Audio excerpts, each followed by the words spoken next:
foreclosure filings are up and the future of money is at stake. Send it. All right. First, foreclosure filings are up 14% as FHA borrowers face the most risk. But here's the reality, though. The percentage of foreclosure filings is lower than it even was in 2019. And so while the headline sounds scary, when you really peel back the data, it's not that bad. It's like 14% of what, right? Well, yeah. So this is You this hear is that 14%, you're like, whoa. yes, and you think, oh my goodness, like so many people are in foreclosure. That's truly not the case. So Adam Data reported that 367,000 properties had foreclosure filings last year. That represented 0.26% of all U.S. housing units, which is up slightly from 2024. In 2024, it was 0.23%. But check this out. That number is down from 2019. In 2019, it was 0.36%. And at the peak of the foreclosure crisis, we were at 2.23%. Which is nuts. Nationwide. That is nuts. I mean, we all know we worked in that era. Yes. And I remember just being on the street. You could look and see, like you could pull it up and see, just look to your right, look to your left, and see houses that were in foreclosure. What was it monsoon back then? Oh, you'd see all the little hammers everywhere, the Yep. little foreclosure, Yep. the court hammers. Yep. Yes. And there, it was just like, you pull it up and it's just everywhere. Just like, Trustee sale, Yes. And the thing I think is really interesting is we know what happened during that period is the creation, the birth of the institutional buyer. So it started with Invitation Homes, and they started actually here in the Phoenix market, and they started buying properties up and turning them into rentals. And I think that what a lot of people forget is that had an incredibly stabilizing impact on the housing market during that time frame as well. Most of the government sponsored entities had some sort of investor provision to where they couldn't buy for 30 days on the market. They gave homeowners a first look, and that helped homeowners kind of go in, put dibs on a property if they wanted it. But often what we would find is that the institutional buyers would end up being the purchaser for a good amount of time. Yep. Well, and it's because, again, I mean, let's face it, there was a solid stretch of time where houses were just ridiculously affordable. Like when you talk about like the actual price, I know, and the amount of rent that you could immediately buy the property and start cash flowing it, right? But do you think that some of the money that Invitation Homes bought all those homes with was part of the problem when the foreclosure deal happened? Like, 'cause they were buying mortgage-backed securities. Yes. Oh yeah. Was that the same money that Alan was Greenspan back in the They day? just recycled it. They were trying to. Who was it then? Was it Ben Bernanke? Who was the Fed chair? I think it was Alan Greenspan. Was it Alan Greenspan? I think we went back that far, or it was. Wait, I gotta look it up. Wait a minute. Was it really Alan Greenspan? That's what I recall. Really? That's what I recall. Wasn't that Bush era? It was Ben Bernanke. Oh, it was. Okay, so it went Greenspan, then Bernanke, right? yes, because Bernanke actually there was this during one of his interviews with Congress, he talked about one of the tools at their disposal was to flood the economy with money and inflate home prices so that homeowners feel wealthy, so that they extract money out of their house and go spend it. I mean, he talked about it as like the playbook. Yep. He encouraged you to use your house as the ATM machine. Yeah, right. Like, well, and I mean that gave people bad spending habits. But and you're right. Like when they lowered the T-bills and all the costs. If you ever never watched that, you can go find some amazing videos on YouTube that explains the Great Recession and ultimately how it happened. And it 100% happened because they lowered the borrowing standard to such an obnoxious level because of how much money they were making, right? And they would pull these different the different borrowers together, right? So you take A, B, C paper, right? And then you'd bundle it all together and, it's performing fine. And even though some of these people had good credit scores, just using one example, had a good credit score, but they did a no income, no asset loan. And all of a sudden they started having more month than they had money. And then as the market started to shift, they couldn't sell the house. They couldn't cash out, refi. They had no choice but to say, hey, bank, here you go, right? And so that exacerbated exponentially to the point of where we had 2-point-something% foreclosures across America. Crazy times. It was crazy times. But you're right, Jay, that money. So the other day, Elliot and I were Googling it. We were trying to figure out when HAMP came, how much money was set aside for those companies during the HAMP. And we really couldn't get a clear act, but it did stabilize. So whether there was government, backed or government enabled, it did stabilize. They funded BlackRock and Blackstone at the time, that they obviously kind of came together. I don't want to say they funded them, but they were able to tap into some of those funds that came from the HAMP and the HARP programs that were government, and they absolutely deployed a lot of those funds. And now, hence, BlackRock, once they've come together, is now worth almost $12 trillion, $11 trillion. One of the basically the most.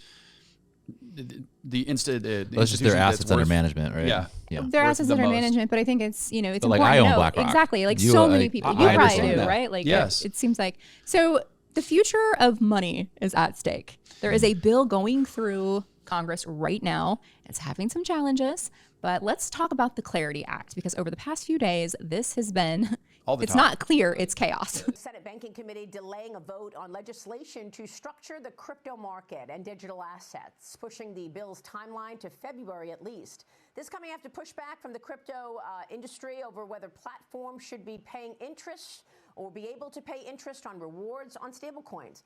Coinbase CEO Brian Armstrong opposed the bill, saying it contains too many issues. It's a future of who owns the money and who controls the money and who controls the banks. I mean, it's really like these banks are.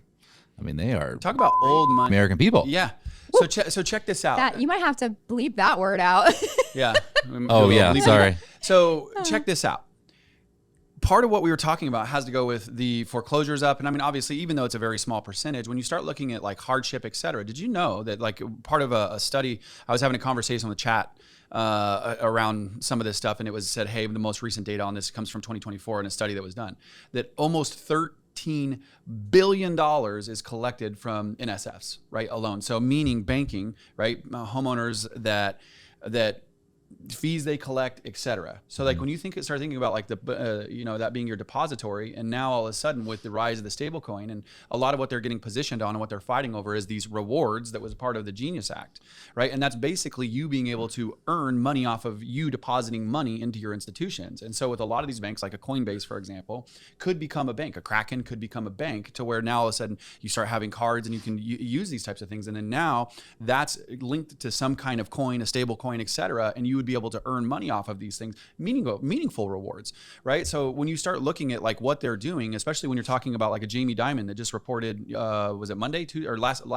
Q4 of 2025, they had $25 billion in revenue from the interest of deposits made. $25 billion. That's Yeah, well, that's why you get those little those things in the mail that says like, hey, put $30,000 in the bank and we'll give you $600. It's because they make a lot of money off that. Off those deposits. Well, not only do they make money off your deposits, they take your deposits and then they go 10x leverage them. Yes. And so then they're able to get access to more money to go lend out to their other, clients. So what the Clarity Act wants to do, or well, we thought what it wanted to do, is to make it more competitive for other institutions, for you to be able to like put your money in USDC, make 2, 3, 4% on your money. Yep. And the banks don't want that. No, because because they pay you borderline zero for your checking account. Can we just like we're using a lot of acronyms? Can you? What is USDC? It's a stable coin. Okay. Yeah. So basically, if you get a stable coin, you can earn the interest on your stable coin. Versus if you put your money in the bank, you're kind of capped at a very minimal. You're getting it's subject to inflation. It's all things. Not that the USDC or USDT, which is Tether, not that they're not subject to that, because they have to be 1-to-1 backed by the US dollar, right? So that's actually one of the things that is genius and treasuries about the Genius pay Act, like 3.8% now. Yep. Right now. So and so there's a lot of money there when they're holding on to that onto those treasuries. Well, and can you also share what the benefit of USDT is as far as Bitcoin is concerned? What do you mean? Well, how they have to go buy Bitcoin. Well, they what they do is they make the spread off of the treasuries, and with that spread, Tether is what they're doing is they're buying with that spread they're buying Bitcoin for Tether, for the company Tether. Which is so they're using that as their store of asset. Correct. Yeah. So Yes. when you put money into USDT, they make the spread. Tether eventually I don't think they take all of it and buy Bitcoin, but they take a certain percentage of it to buy Bitcoin, which basically strengthens Tether. Do we have any idea of how much Bitcoin is on Tether's balance sheet right now? I don't. Is it reported? Yeah. Like, Oh, yeah. I'm gonna I'm look sure, that up. I'm sure you can ask. It's a lot. Yeah, and I think another thing while you guys are looking that up to note right now How much is Bitcoin actually does Tether have? Well, is the strength of like your good solid coins like Bitcoin, Ethereum, Solana. XRP hasn't really started to break through yet, and I think it's because of the revolution that it is. They're waiting for more clarity, right, around those things to take off. But really, what I find so amazing is what's really causing this quote unquote rally that's been going on is all the ETFs, right? Like if you look at like a lot of the retail, which is, we would be considered retail, buying and selling the ETH, Bitcoin, et cetera, it's pretty dormant right now. And it's the ETFs that are absolutely just causing this massive buy.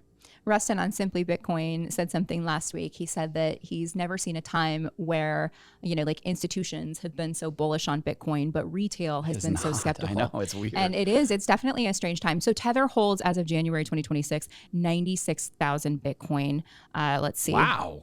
Yeah, I know. See, so That's they're substantial. It's valued at around 8.4 billion. Wow. It is substantial. Well, that's why there's such a benefit to holding, Tether over USDC. Right? There's some actual backing to it. Well, I like it. Eventually the dollar is going to keep crashing, and what Tether realizes is like, hey, they don't want to be, holding the dollar.